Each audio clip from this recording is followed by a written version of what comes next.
ಸ್ನೇಹಿತರೆ, ಚರಿತ್ರೆಯ ಮತ್ತೊಂದು ವಿಡಿಯೋಗೆ ನಿಮಗೆಲ್ಲ ಪ್ರೀತಿಯ ಸ್ವಾಗತ. ಹುಟ್ಟು ಸಾವಿನ ಬಗ್ಗೆ ಊಹೆ ಮಾಡಲು ಸಾಧ್ಯವಿಲ್ಲ. ಆಯುಷ್ಯವಿದ್ದರೂ ಆರೋಗ್ಯ ಸರಿ ಇರೋದಿಲ್ಲ. ಹಾಗಾಗಿ ಇಂದಿನ ದಿನಗಳಲ್ಲಿ ಒಂದಷ್ಟು ವರ್ಷಗಳ ಕಾಲ ಜೀವನವನ್ನ ದೂಡುತ್ತಲೇ ಇರಬೇಕಾಗುತ್ತೆ. ಆದರೆ ಇಲ್ಲೊಬ್ಬ ಹುಡುಗನಿಗೆ ತಾನೀಗ ಬದುಕಲು ಸಾಧ್ಯವಿಲ್ಲ ಎಂದು ತಿಳಿದಿದ್ದರೂ ಸಾವಿಗಾಗಿ ಸುಪ್ರೀಂ ಕೋರ್ಟ್ ತೀರ್ಮಾನಕ್ಕೆ ವರ್ಷಾನುಗಟ್ಲೆ ಕಾಯಬೇಕಾಯಿತು. ಅವನ ಸಾವಿಗೆ ನ್ಯಾಯಮೂರ್ತಿಗಳ ಸಮ್ಮತಿ ಅತಿ ಅಗತ್ಯವಾಗಿತ್ತು. ಅದಕ್ಕಾಗಿ ಅವನು ಬರೋಬ್ಬರಿ 13 ವರ್ಷಗಳ ಕಾಲ ಉಸಿರನ್ನ ಹಿಡಿದಿಟ್ಟುಕೊಂಡಿದ್ದ. ಸ್ನೇಹಿತರೆ, ಸಾವಿಗಾಗಿ ಕಾದ ಈ ಹುಡುಗ ಯಾರು, ಅವರ ಹಿನ್ನೆಲೆ ಏನು, ಸುಪ್ರೀಂ ಕೋರ್ಟ್ ಈಗಾಗಲೇ ಅನುಮತಿ ನೀಡಿದೆ, ಪ್ರಕ್ರಿಯೆ ಹೇಗೆ ನಡೆಯುತ್ತೆ ಎಲ್ಲವನ್ನ ಕೂಡ ಈ ವಿಡಿಯೋದಲ್ಲಿ ತೋರಿಸ್ತೀವಿ ನೋಡಿ.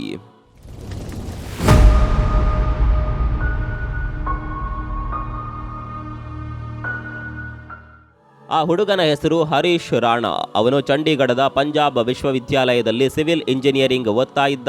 ಆತ ಓದಿನಲ್ಲಿ ಎಷ್ಟು ಮುಂದಿದ್ನೋ ಫಿಟ್ನೆಸ್ ಹಾಗೂ ಬಾಡಿ ಬಿಲ್ಡಿಂಗ್ ನಲ್ಲೂ ಅಷ್ಟೇ ಆಸಕ್ತಿ ಹೊಂದಿದ್ದ. ಆದರೆ ಆಗಸ್ಟ್ 20, 2013 ರಕ್ಷಾ ಬಂಧನದ ಹಬ್ಬದ ದಿನ ಒಂದು ದುರಂತ ನಡೆದು ಹೋಗುತ್ತೆ. ಹರೀಶ್ ತನ್ನ ಪಿಜಿಯ 4ನೇ ಮಹಡಿಯ ಬಾಲ್ಕನಿಯಿಂದ ಆಕಸ್ಮಿಕವಾಗಿ ಆಯತಪ್ಪಿ ಕೆಳಗೆ ಬಿದ್ದ. ಈ ಭೀಕರ ಅಪಘಾತದಲ್ಲಿ ಅವನ ಮೆದುಳಿಗೆ ತೀವ್ರ ಹಾನಿಯಾಗಿತ್ತು. ಅವನ ಸಹಜ ಸ್ಥಿತಿಗೆ ಬರಲು ಸಾಧ್ಯವೇ ಇಲ್ಲ ಅಂತ ವೈದ್ಯರು ಹೇಳಿದ್ದರು.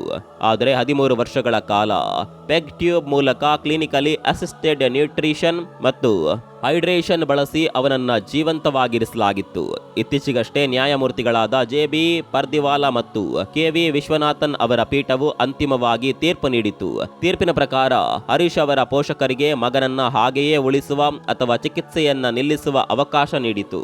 ಇದು ಭಾರತೀಯ ಕಾನೂನು ಇತಿಹಾಸದಲ್ಲಿ ಬಹುದೊಡ್ಡ ಅಚ್ಚರಿಗೂ ಕಾರಣವಾಯಿತು. ಯಾಕಂದ್ರೆ ನ್ಯಾಯಾಲಯವು ನೇರವಾಗಿ ದಯಾಮರಣಕ್ಕೆ ಅನುಮತಿ ನೀಡಿದ್ದು ಇದೇ ಮೊದಲು. ತೀರ್ಪು ನೀಡುವಾಗ ನ್ಯಾಯಮೂರ್ತಿ ಪರ್ದಿವಾಲಾ ಅವರ ಕಣ್ಣುಗಳಲ್ಲಿ ನೀರು ಜಿನುಕ್ತಾ ಇತ್ತು. ಸ್ನೇಹಿತರೆ, ಹರೀಶ್ ರಾಣಾ ಮರಣಕ್ಕಾಗಿ ಇಷ್ಟು ವರ್ಷ ಕಾಯಬೇಕಾದುದರ ಹಿಂದೆ ಒಂದು ದುರಂತ ಕಥೆ ಇದೆ. ಅರುಣಾ ಶಾನುಭಾಗ್ ಎಂಬ ನರ್ಸ್ ನವೆಂಬರ್ 1973 ಮುಂಬೈನ ಕಿಂಗ್ ಎಡ್ವರ್ಡ್ ಮೆಮೋರಿಯಲ್ ಆಸ್ಪತ್ರೆಯಲ್ಲಿ ಕೆಲಸ ಮಾಡ್ತಾ ಇದ್ದಾಗ ವಾರ್ಡ್ ಸೇವಕನಿಂದ ಲೈಂಗಿಕ ದೌರ್ಜನ್ಯಕ್ಕೊಳಗಾದ್ಲು. ದಾಳಿಯ ಸಮಯದಲ್ಲಿ ಅವನು ಲೋಹದ ಸರಪಳಿಯಿಂದ ಅವಳ ಕತ್ತು ಹಿಸುಕಿದ.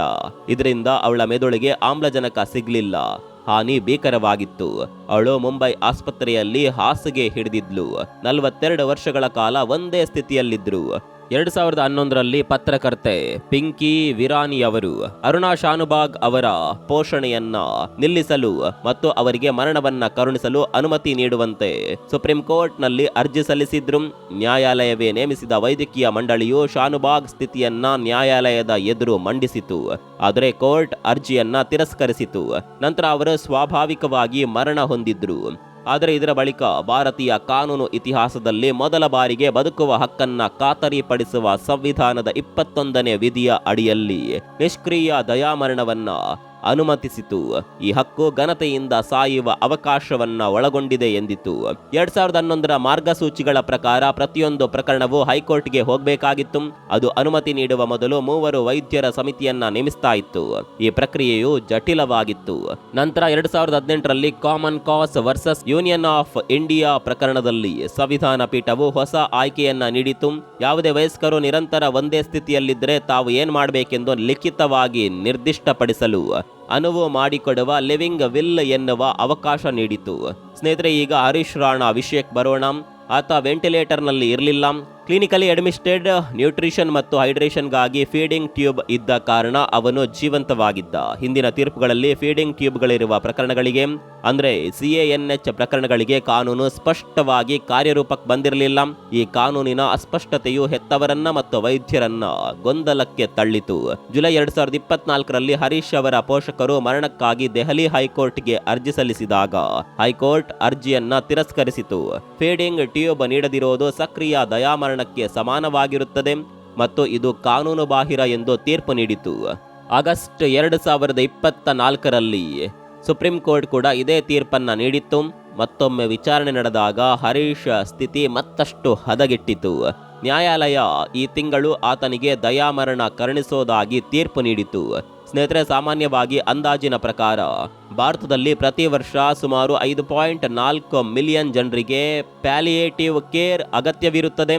ಪ್ಯಾಲಿಯೇಟಿವ್ ಕೇರ್ ಎಂದರೆ ನೋವು, ಪೀಡೆ ಮತ್ತು ಜೀವನದ ಕೊನೆಯ ಹಂತದಲ್ಲಿ ಅಗತ್ಯವಿರುವ ಆರೈಕೆಯನ್ನ ನಿರ್ವಹಿಸುವ ವೈದ್ಯಕೀಯ ಪದ್ಧತಿ. ಆದರೆ ಈ ಸೇವೆ ದೇಶದ ಜನಸಂಖ್ಯೆಯ 1% ಜನರಿಗಿಂತಲೂ ಕಡಿಮೆ ಜನರಿಗೆ ಲಭ್ಯವಾಗಿದೆ. 2015ರ ಕ್ವಾಲಿಟಿ ಆಫ್ ಡೆತ್ ಇಂಡೆಕ್ಸ್ನಲ್ಲಿ ಭಾರತವು 80 ದೇಶಗಳಲ್ಲಿ 67ನೇ ಸ್ಥಾನದಲ್ಲಿತ್ತು. ಈ ಸೂಚ್ಯಂಕವು ಅಂತಿಮ ಹಂತದ ಆರೈಕೆಯ ಲಭ್ಯತೆ ಮತ್ತು ಗುಣಮಟ್ಟವನ್ನು ಅಳೆಯುತ್ತದೆ. ಹಳೆಯ ಅಧ್ಯಯನಗಳ ಪ್ರಕಾರ ದೇಶದ 90ಕ್ಕೂ ಹೆಚ್ಚು ಪ್ಯಾಲಿಯೇಟಿವ್ ಕೇರ್ ಕೇಂದ್ರಗಳು ಕೇವಲ ಕೇರಳ ರಾಜ್ಯದಲ್ಲಿ ಇರೋದಾಗಿ ಹೇಳಲಾಗಿದೆ. ಅರ್ಥಾತ್ ಭಾರತದ ಉಳಿದ ಭಾಗವು ವಾಸ್ತವವಾಗಿ ಒಂದು ದೊಡ್ಡ ಮರಳು ಭೂಮಿಯಂತಾಗಿದೆ. ಇದರಿಂದ ಉಂಟಾಗುವ ಪರಿಣಾಮಗಳು ಸ್ಪಷ್ಟವಾಗಿದೆ. ಭಾರತವು ಜಗತ್ತಿನಲ್ಲಿ ಕಾನೂನಾತ್ಮಕವಾಗಿ ಮಾರ್ಫಿನ್ ಉತ್ಪಾದಿಸುವ ದೊಡ್ಡ ದೇಶಗಳಲ್ಲಿ ಒಂದಾಗಿದೆ. ಆದರೆ 1985ರ ನಾರ್ಕೋಟಿಕ್ ಡ್ರಗ್ಸ್ ಮತ್ತು ಸೈಕೋಟ್ರೋಪಿಕ್ ಸಬ್ಸ್ಟೆನ್ಸಸ್ ಆಕ್ಟ್ ಅಡಿಯಲ್ಲಿ ವಿಧಿಸಿದ ಕಟ್ಟುನಿಟ್ಟಿನ ನಿಯಮಗಳ ಕಾರಣದಿಂದ ಭಾರತದ ಕ್ಯಾನ್ಸರ್ ರೋಗಿಗಳಲ್ಲಿ 3%ಗಿಂತ ಕಡಿಮೆ ಜನರಿಗೆ ಮಾತ್ರ ಸಮರ್ಪಕವಾದ ನೋವು ನಿವಾರಣೆ ದೊರಕುತ್ತದೆ ಎಂದು ಕೆಲವು ಅಂದಾಜುಗಳು ಹೇಳುತ್ತವೆ. NDPS ಕಾಯ್ದೆ ಜಾರಿಗೆ ಬಂದ ನಂತರ 13 ವರ್ಷಗಳಲ್ಲಿ ಭಾರತದಲ್ಲಿ ಮಾರ್ಫಿನ್ ಬಳಕೆ 92% ಇಳಿಕೆಯಾಗಿತ್ತು. ಅಂದರೆ ವರ್ಷಕ್ಕೆ ಸುಮಾರು 600 ಕಿಲೋಗ್ರಾಂನಿಂದ 48 ಕಿಲೋಗ್ರಾಂಗೆ ಕುಸಿತವಾಯಿತು. ಇದೇ ಸಮಯದಲ್ಲಿ ಜಗತ್ತಿನ ಮಟ್ಟದಲ್ಲಿ ಮಾರ್ಫಿನ್ ಬಳಕೆ 437% ಹೆಚ್ಚಾಯಿತು. ಅಂದರೆ ಭಾರತದಲ್ಲಿ ನೋವಿನಿಂದ ಸಾಯೋದು ಅಪರೂಪವಲ್ಲ, ಅದು ಸಾಮಾನ್ಯವಾಗಿದೆ. ಅಂತಿಮ ಹಂತದ ರೋಗ ಅಥವಾ ಮರಳಿ ಸರಿಯಾಗದ ಸ್ಥಿತಿಯನ್ನ ಎದುರಿಸ್ತಾ ಇರುವ ಕುಟುಂಬಗಳಿಗೆ ಬಹುತೇಕ ಯಾವುದೇ ಬೆಂಬಲ ವ್ಯವಸ್ಥೆಯೇ ಇಲ್ಲ. ಜೀವನದ ಕೊನೆಯ ಹಂತದ ನಿರ್ಧಾರಗಳಿಗೆ ಸಲಹೆ ನೀಡುವ ವೈದ್ಯಕೀಯ ಕೌನ್ಸಿಲರ್ಗಳು ಕೂಡ ಇಲ್ಲ. ಚಿಕಿತ್ಸೆ ಯಾವಾಗ ನಿಲ್ಲಿಸಬೇಕು ಎಂಬುದರ ಬಗ್ಗೆ ಆಸ್ಪತ್ರೆಗಳಲ್ಲೇ ಸ್ಪಷ್ಟವಾದ ನೈತಿಕ ವ್ಯವಸ್ಥೆಯೂ ಇಲ್ಲ. ಬಹುತೇಕ ಸಮುದಾಯಗಳಲ್ಲಿ ಈ ಪ್ರಶ್ನೆಯನ್ನ ಕೇಳುವುದಕ್ಕೂ ಸಾಂಸ್ಕೃತಿಕ ಅನುಮತಿ ಇಲ್ಲ. ಎಲ್ಲ ಹೊರೆ ಪೂರ್ಣವಾಗಿ ಕುಟುಂಬದ ಮೇಲೆಯೇ ಬೀಳುತ್ತದೆ. 2018ರಲ್ಲಿ ಸುಪ್ರೀಂ ಕೋರ್ಟ್ ನೀಡಿದ ತೀರ್ಪು ಮತ್ತೊಂದು ಪ್ರಮುಖ ಕೆಲಸ ಮಾಡಿತು. ಅದು ಲಿವಿಂಗ್ ವಿಲ್ ಅಂದ್ರೆ ಅಡ್ವಾನ್ಸ್ ಮೆಡಿಕಲ್ ಡೈರೆಕ್ಟಿವ್ ಅನ್ನ ಭಾರತದಲ್ಲಿ ಕಾನೂನಾತ್ಮಕವಾಗಿ ಮಾನ್ಯ ಮಾಡಿತು. ಮೊದಲ ಬಾರಿಗೆ ಯಾವುದೇ ವಯಸ್ಕ ವ್ಯಕ್ತಿ ತನ್ನ ಆರೋಗ್ಯದ ಬಗ್ಗೆ ಮುಂಚಿತವಾಗಿ ಒಂದು ದಾಖಲೆ ಬರೆಯಬಹುದು. ಉದಾಹರಣೆಗೆ ಹರೀಶ್ ರಾಣಾ ಎದುರಿಸಿದಂತಹ ಸ್ಥಿತಿಗೆ ತಾನಾದರೆ ಯಾವ ರೀತಿಯ ಚಿಕಿತ್ಸೆ ಬೇಕು ಅಥವಾ ಬೇಡ ಎಂಬುದನ್ನ ಮುಂಚಿತವಾಗಿ ಹೇಳಬಹುದು. ಇದು ಕುಟುಂಬವನ್ನ ಭವಿಷ್ಯದಲ್ಲಿ ಎದುರಾಗಬಹುದಾದ ದೊಡ್ಡ ಮಾನಸಿಕ ಸಂಕಟದಿಂದ ಉಳಿಸಬಹುದು. ಆದರೆ 7 ವರ್ಷಗಳ ನಂತರವೂ ಭಾರತದಲ್ಲಿ ಇಂತಹ ಲಿವಿಂಗ್ ವಿಲ್ ದಾಖಲಿಸುವವರ ಸಂಖ್ಯೆ ಅತಿ ಕಡಿಮೆ. ಇದಕ್ಕೆ ಜನರು ಮಾತ್ರ ಕಾರಣವಲ್ಲ. 2018ರ ಮೂಲ ಮಾರ್ಗಸೂಚಿಗಳು ಕೂಡ ತುಂಬಾ ಸಂಕೀರ್ಣವಾಗಿದ್ದವು. ಒಂದು ಲಿವಿಂಗ್ ವಿಲ್ಲಿಗೆ ಪ್ರಥಮ ದರ್ಜೆಯ ನ್ಯಾಯಮೂರ್ತಿ ಸಹಿ ಬೇಕಿತ್ತು. ಅದರ ಪ್ರತಿಗಳನ್ನ ಜಿಲ್ಲಾ ನ್ಯಾಯಾಲಯಕ್ಕೆ ಕಳಿಸಬೇಕಾಗಿತ್ತು. ನಗರಸಭೆ ಅಥವಾ ಪಂಚಾಯಿತಿಗೆ ಸಲ್ಲಿಸಬೇಕಾಗಿತ್ತು. ಕುಟುಂಬ ವೈದ್ಯರಿಗೆ ನೀಡಬೇಕಾಗಿತ್ತು. ಆಸ್ಪತ್ರೆಯಲ್ಲಿ ಈ ನಿರ್ದೇಶನವನ್ನ ಜಾರಿಗೆ ತರಲು 2 ಪ್ರತ್ಯೇಕ ವೈದ್ಯಕೀಯ ಮಂಡಳಿಗಳ ಅನುಮತಿ ಬೇಕಿತ್ತು. ಇದೆಲ್ಲವೂ ವೈದ್ಯಕೀಯ ವೃತ್ತಿಪರರಿಗೆ ಕಾರ್ಯನಿರ್ವಹಿಸಲು ಅಸಾಧ್ಯವಾಗಿದೆ ಎಂದು Indian society of critical care medicine supreme ಕೋರ್ಟ್ಗೆ ಅರ್ಜಿ ಸಲ್ಲಿಸಿತು. ಹಾಗಾಗಿ 2023ರಲ್ಲಿ ಸುಪ್ರೀಂ ಕೋರ್ಟ್ ಹೊಸ ಸ್ಪಷ್ಟೀಕರಣ ನೀಡಿತು. ಅದರ ಮೂಲಕ ಮ್ಯಾಜಿಸ್ಟ್ರೇಟ್ ಸಹಿಯ ಅವಶ್ಯಕತೆಯನ್ನ ತೆಗೆದುಹಾಕಲಾಯಿತು. ಅದರ ಬದಲು ನೋಟರಿ ಅಥವಾ ಗೆಜೆಟೆಡ್ ಅಧಿಕಾರಿಯ ದೃಢೀಕರಣ ಸಾಕು ಎಂದು ಹೇಳಲಾಯಿತು. ಈ ರೀತಿ ಮೊದಲ ಬಾರಿಗೆ ಗೋವಾ ರಾಜ್ಯವು ಸರಳೀಕೃತ ವಿಧಾನವನ್ನ ಜಾರಿಗೆ ತಂದಿತು. 2024ರಲ್ಲಿ ಮುಂಬೈನ ವೈದ್ಯರೊಬ್ಬರು ತಮ್ಮ ಲಿವಿಂಗ್ ವಿಲ್ ಅನ್ನ ಬ್ರಿಹನ್ ಮುಂಬೈ ಮುನ್ಸಿಪಲ್ ಕಾರ್ಪೊರೇಷನ್ ನಲ್ಲಿ ದಾಖಲಿಸಿದಾಗ ಅದು ತುಂಬಾನೇ ಸುದ್ದಿಯಾಗಿತ್ತು. ಮೊದಲೆಲ್ಲ ಹಿಂದೂ ಸಂಪ್ರದಾಯದಲ್ಲಿ ದೇವರ ಸ್ಮರಣೆ ಮಾಡುತ್ತಾ ಮರಣವನ್ನ ಬರಮಾಡಿಕೊಳ್ಳುತ್ತಿದ್ರು. ಅದು ಮರಣವನ್ನ ಒಂದು ಪ್ರಯಾಣದ ಹಂತ ಎಂದು ನೋಡುವ ದೃಷ್ಟಿಕೋನವನ್ನ ತೋರಿಸುತ್ತದೆ. ಆದರೆ ಆಧುನಿಕ ಭಾರತದ ಆಸ್ಪತ್ರೆಗಳು ಪಾಶ್ಚಾತ್ಯ ವೈದ್ಯಕೀಯ ನೈತಿಕತೆ, ಕಾನೂನು ಹೊಣೆಗಾರಿಕೆ ಮತ್ತು ಚಿಕಿತ್ಸೆ ನಿಲ್ಲಿಸುವುದನ್ನ ವಿಫಲತೆ ಎಂದು ನೋಡುವ ಮನೋಭಾವದಿಂದ ಸಂಪೂರ್ಣವಾಗಿ ವಿರುದ್ಧ ದಿಕ್ಕಿನಲ್ಲಿ ಸಾಗಿವೆ. ರೋಗಿಯನ್ನ ಜೀವಂತವಾಗಿಡೋದು ಈಗ ಡಿಫಾಲ್ಟ್ ಆಯ್ಕೆಯಾಗಿದೆ. ಅದನ್ನ ಪ್ರಶ್ನಿಸುವ ಹೊರೆ ಸಂಪೂರ್ಣವಾಗಿ ಕುಟುಂಬದ ಮೇಲೆಯೇ ಬೀಳುತ್ತದೆ. ಕಾನೂನು ದೃಷ್ಟಿಯಿಂದ ಹರೀಶ್ ರಾಣಾ ತೀರ್ಪು ಒಂದು ಪ್ರಮುಖ ಸ್ಪಷ್ಟೀಕರಣ ನೀಡುತ್ತದೆ. ಫೀಡಿಂಗ್ ಟ್ಯೂಬ್ ಮೂಲಕ ನೀಡುವ ಆಹಾರ ಮತ್ತು ವೈದ್ಯಕೀಯ ಪೋಷಣೆ ಕೂಡ ಒಂದು ವೈದ್ಯಕೀಯ ಚಿಕಿತ್ಸೆ ಎಂಬುದನ್ನು ಹೇಳುತ್ತದೆ.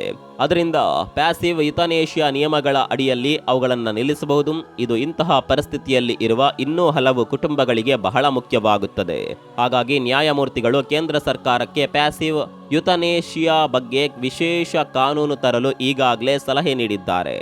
ಅರುಣ್ ಶಾನ್ಬಾಗ್ ಅವರ ಪ್ರಕರಣದ ನಂತರ 15 ವರ್ಷಗಳಾದರೂ ಭಾರತದಲ್ಲಿ ಇನ್ನೂ ಈ ವಿಷಯಕ್ಕೆ ಸಮಗ್ರ ಕಾನೂನು ಇಲ್ಲ. ಹಾಗಾಗಿ ಮುಂದೆಯಾದರೂ ಸಂಸತ್ತು ಕಾನೂನು ತರಬೇಕು. ಪ್ರಸ್ತುತ ಭಾರತದಲ್ಲಿ ಪ್ಯಾಸಿವ್ ಯುಥನೇಷಿಯಾ ಸಂಪೂರ್ಣವಾಗಿ ಸುಪ್ರೀಂ ಕೋರ್ಟ್ ಮಾರ್ಗಸೂಚಿಗಳ ಆಧಾರದಲ್ಲಿದೆ. ಒಂದು ಸಮಗ್ರ ಕಾನೂನು ಬಂದರೆ ಕುಟುಂಬಗಳು, ವೈದ್ಯರು ಮತ್ತು ಆಸ್ಪತ್ರೆಗಳಿಗೆ ಸ್ಪಷ್ಟ ಮಾರ್ಗದರ್ಶನ ಸಿಗುತ್ತದೆ. ಎರಡನೇದಾಗಿ, ಭಾರತದಲ್ಲಿ ಪ್ಯಾಲಿಯೇಟಿವ್ ಕೇರ್ ಅನ್ನು ಪ್ರಾಥಮಿಕ ಆರೋಗ್ಯ ವ್ಯವಸ್ಥೆಯ ಭಾಗವಾಗಿಸಬೇಕು. ನೋವು ನಿವಾರಣೆ ಕೇವಲ ಕ್ಯಾನ್ಸರ್ ಕೇಂದ್ರಗಳಿಗೆ ಮಾತ್ರ ಸೀಮಿತವಾಗಬಾರದು. ದೊಡ್ಡ ಆಸ್ಪತ್ರೆಗಳಲ್ಲಿ ಎಂಡ್ ಆಫ್ ಲೈಫ್ ಕೌನ್ಸಿಲಿಂಗ್ ಕಡ್ಡಾಯವಾಗಬೇಕು. ಮೂರನೇದಾಗಿ, ಈ ಪೀಳಿಗೆಯ ಮಾನಸಿಕ ಆರೋಗ್ಯದ ಬಗ್ಗೆ ಮಾತನಾಡುವ, ತೆರಿಗೆ ಸಲ್ಲಿಸುವ, ಇನ್ಶೂರೆನ್ಸ್ ತೆಗೆದುಕೊಳ್ಳುವ ಅದೇ ಪ್ರಾಯೋಗಿಕ ಮನೋಭಾವವನ್ನ ಮರಣದ ವಿಚಾರಕ್ಕೂ ವಿಸ್ತರಿಸಬೇಕು. ಮಹಾಭಾರತದ ಭೀಷ್ಮರ ಬಳಿ ಒಂದು ದೈವಿಕ ವರವಿತ್ತು. ಅವರು ಸಾಯುವ ಕ್ಷಣವನ್ನೇ ಆಯ್ಕೆ ಮಾಡಬಹುದಾಗಿತ್ತು. ಹಾಗಾಗಿ ಉತ್ತರಾಯಣ ಕಾಲ ಬರುವವರೆಗೂ ಅವರು ಮರಣಶಯ್ಯೆಯಲ್ಲಿ ಮಲಗಿದ್ದರು. ನಮಗೆ ಆ ಅವಕಾಶವಿರೋದಿಲ್ಲ. ಆದರೆ ನಾವು ಕನಿಷ್ಠ ಪಕ್ಷ ಹೇಗೆ ಬದುಕಿನ ಅಂತ್ಯವನ್ನ ಎದುರಿಸಬೇಕು ಎಂಬುದನ್ನ ಮುಂಚಿತವಾಗಿ ನಿರ್ಧರಿಸಬಹುದು. ಹಾಗಾಗಿ ಲಿವಿಂಗ್ ವಿಲ್ ಬಗ್ಗೆ ನಾವೆಲ್ಲರೂ ಚಿಂತಿಸಬೇಕಾಗಿದೆ. ನಮ್ಮ ಕುಟುಂಬವನ್ನ ನರಕದಿಂದ ಪಾರು ಮಾಡಲು ಇದೇ ಸೂಕ್ತ ಮಾರ್ಗವಾಗಿದೆ. 13 ವರ್ಷಗಳ ಕಾಲ ಹೋರಾಡಿದ ಹುಡುಗನ ಬಗ್ಗೆ ನಿಮ್ಗೇನನ್ಸುತ್ತೆ? ಭಾರತದ ಕಾನೂನು ವ್ಯವಸ್ಥೆ ಬದಲಾಗಬೇಕಾ? ನಿಮ್ಮ ಅಭಿಪ್ರಾಯವನ್ನ ಕಾಮೆಂಟ್ ಬಾಕ್ಸ್ನಲ್ಲಿ ತಿಳಿಸಿ. ಮತ್ತೊಂದು ವಿಡಿಯೋದಲ್ಲಿ ಸಿಗೋಣ. ಅಲ್ಲಿವರೆಗೂ ನಮಸ್ಕಾರ.